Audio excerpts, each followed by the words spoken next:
માંડવી તાલુકાના ગુંદિયાળી ગામે રહેતા યુવાને આપઘાત કર્યો હતો। આ બાબતે માંડવી મરીન પોલીસમાંથી મળતી વિગતો મુજબ 22 વર્ષીય પ્રિયન મહેશ્વરી નામના યુવાને કોઈ અગમ્ય કારણોસર ફાંસો ખાઈ મોતને વહાલું કર્યું હતું, જેથી પોલીસે અકસ્માત મોતનો ગુનો નોંધી તપાસ હાથ ધરી છે।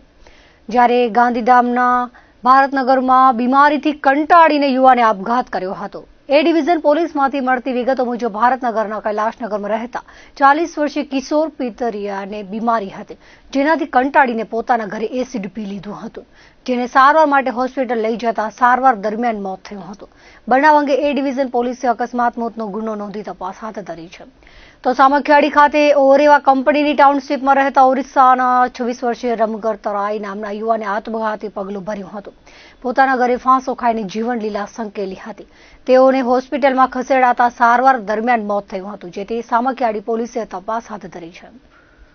ભુજ મુન્દ્રા માર્ગ પર ખેરા ગામ નજીક શુક્રવારે જીવલેણ અકસ્માત થયો હતો। ઓવરટેક કરવાની લહાયમાં બનેલી ઘટનામાં 6 પ્રવાસીઓના મોત થયા હતા। પોલીસે બસના કંડક્ટરને ફરિયાદી બનાવી ટ્રેલરના ચાલક સામે ગુનો દાખલ કરાવ્યો છે। મુન્દ્રાથી નીકળેલી બસમાં કેપેસિટી કરતાં વધુ મુસાફરો સવાર હતા। સામેથી 2 ટ્રેલર આવતા હતા। પાછળ કન્ટેનર ટ્રેલરના ચાલકે ઓવરટેક કરવાનો પ્રયાસ કર્યો હતો, ત્યારે બસ સાથે ધડાકાભેર ટક્કર થઈ હતી, જેમાં કેબિનમાં બેઠેલા પ્રવાસીઓ ફંગોળાઈને રોડ પર પડતા 4 લોકોના સ્થળ પર મોત થયા હતા, જ્યારે અન્ય 2ના સારવાર દરમિયાન મોત થયા હતા। આ બનાવમાં 25થી વધુ પ્રવાસીઓ ઘવાયા હતા। આ બનાવ પાછળ પોલીસ આરટીઓ અને એસટીની બેદરકારીના આક્ષેપ કરવામાં આવ્યા હતા। સાંસદ વિનોદ ચાવડા તેમજ જિલ્લા ભાજપ પ્રમુખ દેવજીભાઈ વર્ચન સહિત હોસ્પિટલમાં દોડી ગયા હતા। બસના કંડક્ટરે માનકુવા પોલીસમાં કન્ટેનર ટ્રેલરના ચાલક સામે અકસ્માત સંદર્ભે ફરિયાદ નોંધાવી હતી। ભુજના કેમ્પ એરિયામાં રાજેન્દ્રનગર ખાતે ગત રાતે યુવાનો વચ્ચે પૈસાની લેતી દેતી બાબતે બોલાચાલી થઈ હતી। ત્યારબાદ સામસામે હથિયારો વડે હુમલો થયો હતો, જેમાં ગંભીર ઇજાઓ થવાથી યુવાનનું મોત થતા મામલો હત્યામાં પલટાયો છે। જ્યારે સામે હુમલાખોરને પણ ગંભીર ઇજાઓ હોવાથી હોસ્પિટલમાં સારવાર તળે દાખલ છે। જીકે જનરલ હોસ્પિટલ ચોકીએથી મળતી વિગતો મુજબ અહીં રહેણાંક વિસ્તારમાં ઓટલા પાસે યુવાનો બેઠા હતા, ત્યારે મરણ જનાર 40 વર્ષીય જાકબ અબ્દુલ બકાલીની આરોપી આવેશ ફારૂક તુરિયા સાથે પૈસાની લેતી દેતી બાબતે બોલાચાલી થઈ હતી। આવેશે જાકબને છરીના ઉપરા છપરી ઘા ઝીકી દેતા ગંભીર ઇજાઓના કારણે સારવાર નસીબ થાય તે પહેલા જ મોત થયું હતું, જેથી મામલો હત્યામાં પલટાયો હતો। આ બાબતે બી ડિવિઝન પોલીસમાં ફરિયાદ દાખલ કરવામાં આવી છે। તો સામે પક્ષે આવેશને આ બનાવમાં ઇજાઓ થઈ હોવાથી જીકેમાં સારવાર તળે દાખલ છે। આવેશને જાકબ અબ્દુલ બકાલી કેફ અન્ય 2 વ્યક્તિઓ દ્વારા ધારિયા વડે માથાના ભાગે માર મારવામાં આવ્યો હોવાનું જીકે જનરલ હોસ્પિટલમાં જણાવાયું છે। આ બાબતે બી ડિવિઝન પોલીસ દ્વારા ગુનો દાખલ કરવાની તજવીજ હાથ ધરાઈ હતી। દરેક પ્રકારની સરકારી પ્રક્રિયામાં આધાર કાર્ડ ફરજિયાત છે અને હાલમાં આધાર કાર્ડ અપડેટ કરાવવા માટે લોકોના ચપ્પલના તળિયા ઘસાઈ જાય છતાં આધાર કાર્ડ અપડેટ થતું નથી। તેવામાં ગાંધીધામમાં આવેલી પંજાબ બેંકના આધાર કાર્ડના ઓપરેટરે કાર્ડ અપડેટ કરવા માટે 100 રૂપિયાની લાંચ માંગી હતી। પંજાબ નેશનલ બેંકના આધાર કાર્ડ સેન્ટરના આધાર કાર્ડ ઓપરેટર યુવરાજસિંહ વાઘેલાને ગાંધીધામ એસીબીએ 100 રૂપિયાની લાંચ લેતા ઝડપી લીધો હતો। આરોપી ગેરકાયદેસર રીતે લોકો પાસેથી 100 થી 1000 સુધીની વધારાની રકમની માંગ કરી રહ્યો હોવાની બાતમીના આધારે કાર્યવાહી થઈ હતી। આધાર કાર્ડ પર મોબાઈલ નંબર અપડેટ કરવા માટે 100 રૂપિયાની માંગણી કરી હતી। મહત્વનું એ છે કે ભુજ સહિતના ઘણા વિસ્તારોમાં આધાર કાર્ડ અપડેટ કરવા અંગે અન્ય કોઈ સુધારા વધારા માટે એજન્ટો 500 રૂપિયા સુધીની રકમ ઘોરાવે છે। આ કિસ્સામાં મોટા માછલાઓ આ બાદ છટકી ગયા હોવાનું ગાંધીધામમાં ચર્ચાઈ રહ્યું છે। ભુજની ભાગોળે મોટી ઘટના બનતા અટકી હતી। ભુજ ખાવડા રૂટ પર ચાલતી ખાનગી લક્ઝરી બસના ચાલકે ઉતાવળે પહોંચવા માટે ફાટક બંધ થાય તે પહેલા બસને ટ્રેક પર ઘુસાડી દીધી હતી। જોકે સામેનો ફાટક બંધ થઈ જતા બંને ફાટક વચ્ચે બસ ફસાઈ ગઈ હતી। રેલવેના સત્તાવાળાઓએ ઠપકો આપતા બસને સાઈડમાં કરી લેવાઈ હતી। આ દરમિયાન જ દેસલ પરથી આવેલી માલગાડી પસાર થઈ હતી। ખાનગી વાહન ચાલકોની આ પ્રમાણેની બેદરકારી બીજા દિવસે પ્રવાસીઓનો ભોગ લેત ખાનગી બસ ફાટક પર આડી રાખવાની ફરજ પડી હતી। ઘટના સ્થળે હાજર વાહન ચાલકોએ આરટીઓ અને ટ્રાફિક પોલીસની લાપરવાહી સંદર્ભે સવાલ ઉઠાવ્યા હતા અને તંત્ર હજુ પણ અકસ્માતની રાહ જોઈ રહ્યું હોય તેવા આક્ષેપો કર્યા હતા। કચ્છ જિલ્લામાં રખડતા ઢોરોનો આતંક દિન પ્રતિદિન વધી રહ્યો છે।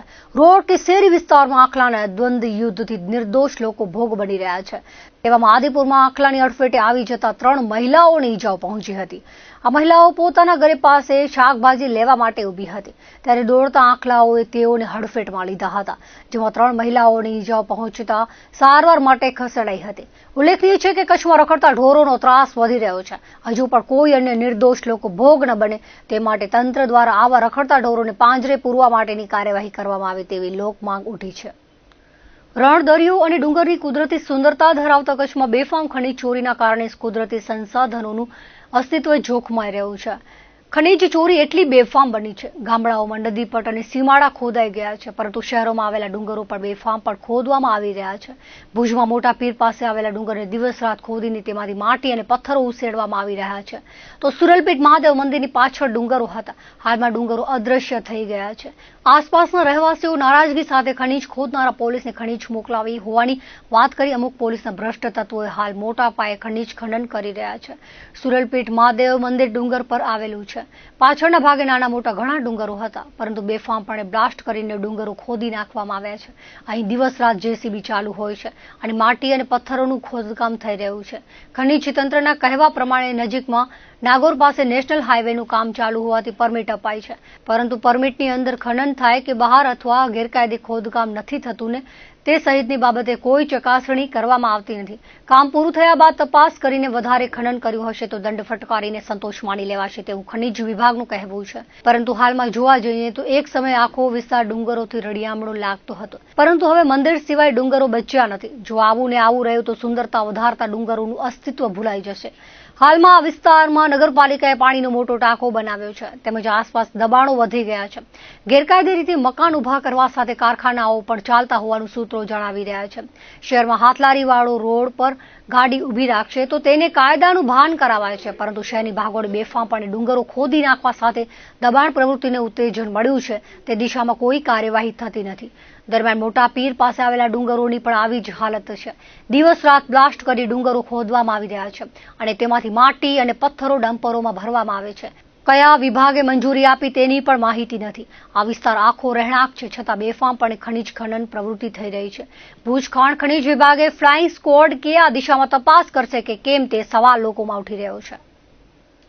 ભારતના રાષ્ટ્રપતિ દ્રૌપદી મુર્મુ કચ્છ આવવાના છે। તેઓ ધોરડો ધોળાવીરા સ્મૃતિ વન સંગ્રહાલયની મુલાકાત લેવાના છે, ત્યારે તેમના આગમન પહેલા રોડ રસ્તાઓના કામોનું નવીનીકરણ કામ ચાલુ કરી દેવામાં આવ્યું છે, જેમાં સ્મૃતિ વનની મુલાકાત લેવાના છે। ત્યારે જિલ્લા ઉદ્યોગ સર્કલથી લઈ સ્મૃતિ વન સુધીના બંને રોડ પરનું કામકાજ ચાલુ કરી દેવાયું છે, તેનો ધમધમાટ જોઈ શકાય છે।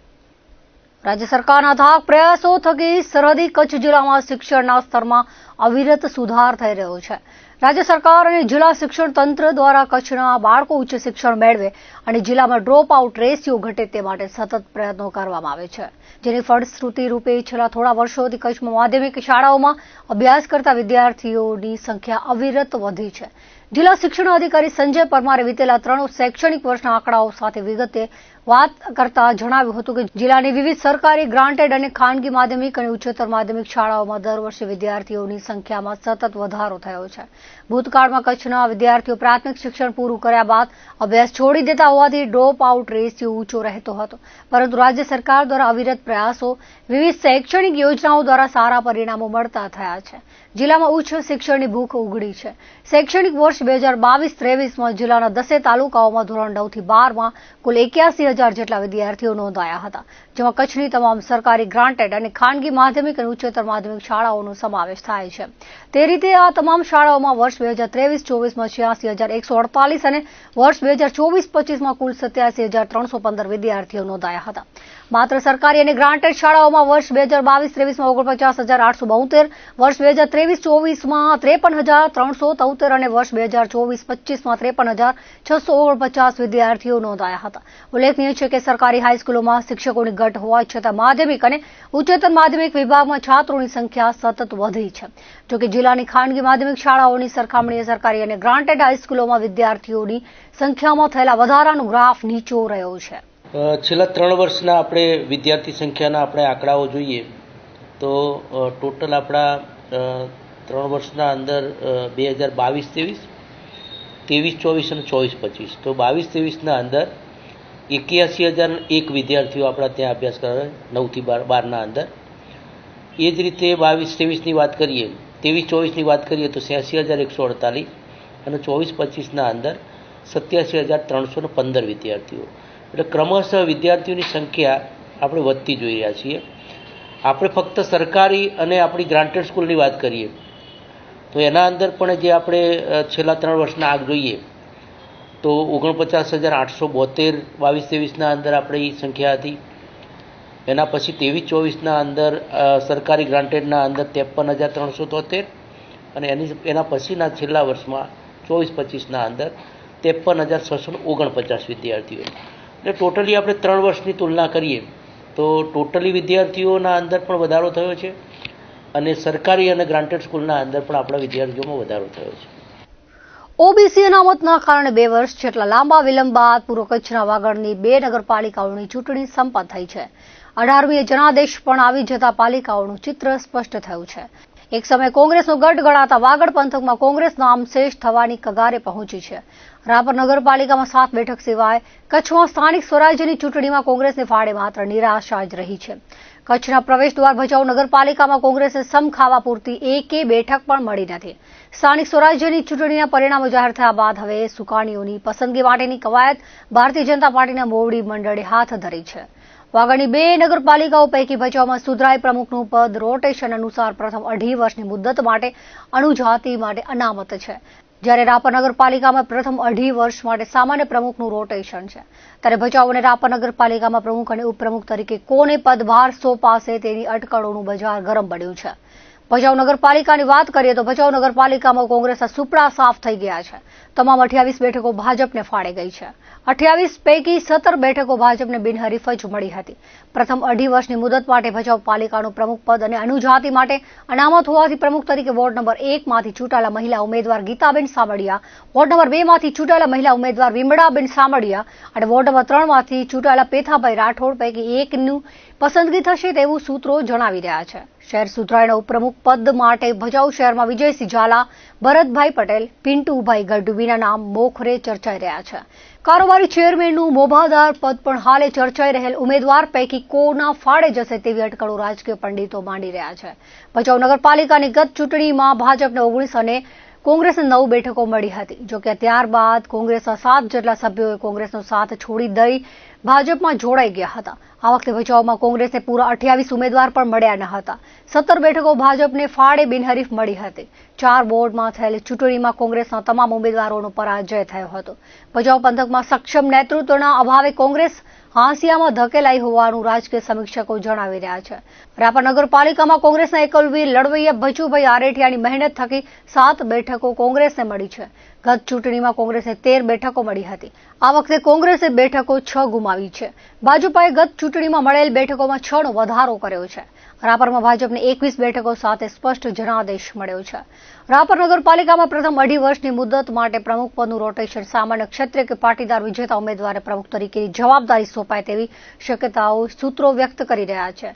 શહેર ભાજપનું પ્રમુખ પદ પાટીદાર નેતા હોવાથી સુધરાય પ્રમુખ તરીકે ક્ષત્રિયનું નામ મોખરે ચર્ચાઈ રહ્યું છે. સંભવિત બીજી માર્ચ બાદ ભચાઉ અને રાપર નગરપાલિકાના સુકાનીઓની વરણી થાય તેવી સંભાવના છે. ત્યારે આવનાર દિવસોમાં પાર્ટી હાઈકમાન્ડ દ્વારા કોના સિરે જવાબદારીનો કળશ ઢોળાશે તેના પર સમગ્ર વાગડ પંથકની મીટ મંડાઈ છે. સ્થાનિક સ્વરાજ્યની સંસ્થામાં ભાજપને રાપરના મતદારોનો ભરપૂર સ્નેહ સાંપડ્યો છે. રાપર નગરપાલિકામાં પ્રમુખ પદ માટે અનેક પ્રબળ દાવેદારોના નામોની ચર્ચા ચાલી રહી છે. ત્યારે ભાજપનું મોવડી મંડળ કોની પસંદગી કરશે તેવી ઉત્કંઠા માત્ર વાગડ કે કચ્છ નહીં પણ મુંબઈ સ્થિત વાગડવાસીઓમાં પણ જોવા મળી રહી છે. તુલસીદાસ રચિત રામાયણ ગ્રંથમાં જીવનના દરેક પ્રશ્નોના ઉત્તર સમાયેલા છે. આદર્શ પરિવારથી આદર્શ સમાજની રચનાનો માર્ગ રામાયણમાંથી મળી રહે છે. લોકોને આધ્યાત્મક જ્ઞાન વિજ્ઞાન સહિતના મૂંઝવતા પ્રશ્નોનો ઉકેલ રામાયણમાંથી મળી રહે છે. આજે નારાયણ સરોવર કોટેશ્વર વચ્ચે ઝૂલેલાલ મંદિર ખાતે ચાલી રહેલ મોરારી બાપુની માનસ કોટેશ્વર રામકથામાં અયોધ્યાકાંડની કથા ચાલી હતી. મોરારી બાપુએ બાળકાંડ બાદની કથા સંક્ષિપ્તમાં આગળ ધપાવી હતી. પૂજ્ય બાપુએ જણાવ્યું હતું કે રામ રાજ્યના સૂત્રો વેદોમાં મળે છે તેમ રામાયણમાં પણ મળે છે.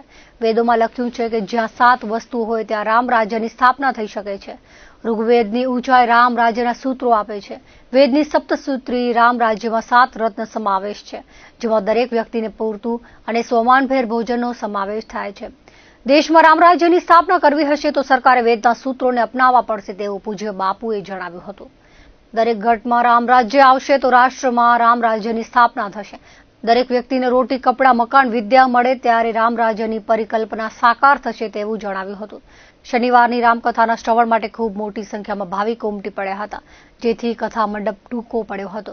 કથાના મનોરથી, તેના પરિવાર અને આયોજક સમિતિ દ્વારા ભાવિકો માટે વૈકલ્પિક વ્યવસ્થા કરવામાં આવી હતી. કચ્છના સાંસદ વિનોદ ચાવડા સહિત રાજકીય સામાજિક ક્ષેત્રના આગેવાનોએ કથા શ્રવણનો લાભ લીધો હતો. જીએમડીસી દ્વારા આસપાસના ગ્રામજનો માટે વાહનની વ્યવસ્થા કરવામાં આવી હતી. 21મી ફેબ્રુઆરી એટલે વિશ્વ માતૃભાષા દિવસ.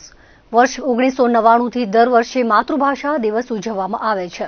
બુધવારે ભુજની વિજયરાજ લાઇબ્રેરી ખાતે તેની ખાસ ઉજવણી કરવામાં આવી હતી. આવેલાએ ઉપસ્થિત સાહિત્યકારો અને ભાષાશાસ્ત્રીઓએ ગુજરાતી ભાષાના જતન માટે મનોમંથન કર્યું હતું. રમેશભાઈ તન્નાએ ઉજવણીની વિગતો આપતા જણાવ્યું હતું કે ગુજરાતી ભાષા મહાન છે. આપણી માતૃભાષા મીઠાશથી ભરેલી છે. છેલ્લા થોડા વર્ષોથી ગુજરાતી ભાષા સામે અનેક પડકારો ઊભા થયા છે. વિશ્વ માતૃભાષા દિવસની ઉજવણી નિમિત્તે ગુજરાતી ભાષાના સંવર્ધન અને જતન માટે વિચારણા કરવામાં આવી હતી. ગુજરાતી ભાષાના સંવર્ધન માટે પોતાના સૂચનો રજૂ કર્યા હતા. વિશ્વની અન્ય કોઈ ભાષાના વિરોધ વગર માત્ર ગુજરાતી ભાષાના જતન માટે મનોમંથન કરાયું હતું. આ કાર્યક્રમમાં મોટી સંખ્યામાં ગુજરાતી સાહિત્યકારો, લેખકો અને ભાષાશાસ્ત્રીઓ હાજર રહ્યા હતા.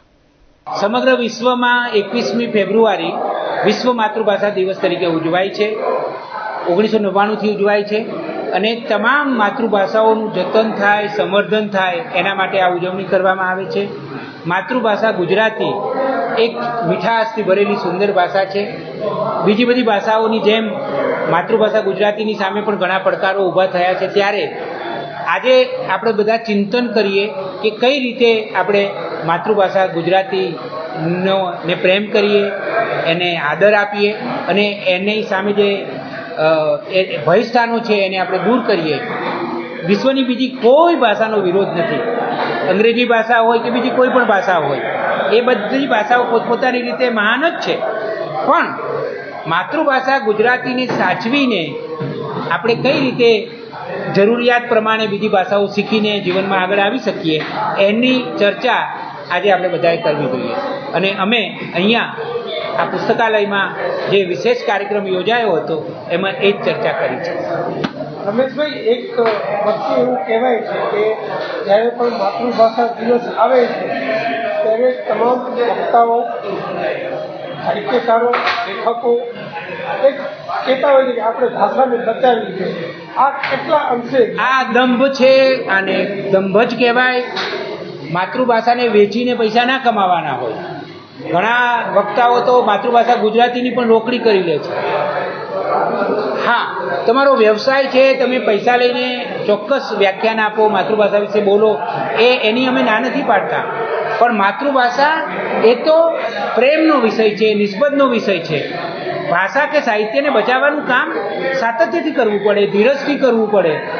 અને એ કામ જો તમે ન કરતા હો તો માત્ર એક જ દિવસ અમને તો ગુજરાતી ભાષા બહુ જ ગમે છે અને અમે તો એને ખૂબ પ્રેમ કરીએ છીએ અને આ બધા પ્રકારનો દેખાડો બંધ કરવો જોઈએ. રમેશભાઈ, એક છેલ્લો પ્રશ્ન કે અત્યારની જે જનરેશન છે, નાના છોકરાઓ છે, જે વડીલો, એ લોકોનો ખાસ આગ્રહ હોય છે કે છોકરાઓ અંગ્રેજી માધ્યમમાં અભ્યાસ કરે. તો એવા વડીલોને અને એવા વાલીઓને તમે શું કહેશો? એવા વાલીઓ કે જે પોતાના સંતાનોને કોઈને કોઈ કારણથી, સાચું કે ખોટું કારણથી અંગ્રેજી માધ્યમની સ્કૂલમાં જ દાખલ કરવાનો દુરાગ્રહ રાખે છે, એવા લોકોને મારે બે હાથ જોડીને વિનંતી કરવાની છે કે મહેરબાની કરીને આવું ન કરો. તમારા અંગ્રેજી માધ્યમમાં ભણાવવું અને અંગ્રેજી વિષય ભણાવવો એમાં જમીન આસમાનનો ફરક છે. બાળકને માતૃભાષામાં ભણાવીને અંગ્રેજી મજબૂત કરો ને, કોણ ના પાડે છે? માધ્યમ ગુજરાતી, અંગ્રેજી ઉત્તમ. આ નિરંજન ભગતે વર્ષો પહેલાં કહ્યું હતું. તો એને અંગ્રેજી મીડિયમમાં ખોટો દાખલ ના કરશો. એનું આખું મગજ બિચારાનું વધારાનો ભાર આવી જાય છે. આપણે મૂર્ખ પ્રજા છીએ. દુનિયામાં કોઈ આવું નથી કરતા. બીજા દેશોમાં તમે જઈ આવો, કોઈ જર્મન પરિવાર બીજી ભાષામાં પોતાના સંતાનને દાખલ કરે છે? હું તો એમ કહું છું કે અંગ્રેજી માધ્યમમાં દાખલ કરવા માટે સામેથી 1 કરોડ રૂપિયા આપે ને તોય દાખલ ન કરાય, કારણ કે એ તો અત્યાચાર છે. એવો અત્યાચાર આપણે આપણા બાળક ઉપર કેવી રીતે કરી શકીએ? આ પૃથ્વી ઉપર જન્મતા દરેક બાળકને પોતાની માતૃભાષાના માધ્યમમાં ભણવાનો અબાધિત અધિકાર છે, અને એ અધિકાર જે માતા પિતા છીનવી લે છે એ ગુનેગાર છે. હું તો એમ પણ કહું કે એ પાપી છે, પાપ કરે છે. એને ગુજરાતી માધ્યમમાં ભણાવો, બરાબર એનો પાયો મજબૂત કરો, જોડે જોડે અંગ્રેજી પણ ભણાવો. અરે જર્મન, ફ્રેન્ચ જે ભાષા શીખવાડી હોય શીખવાડો.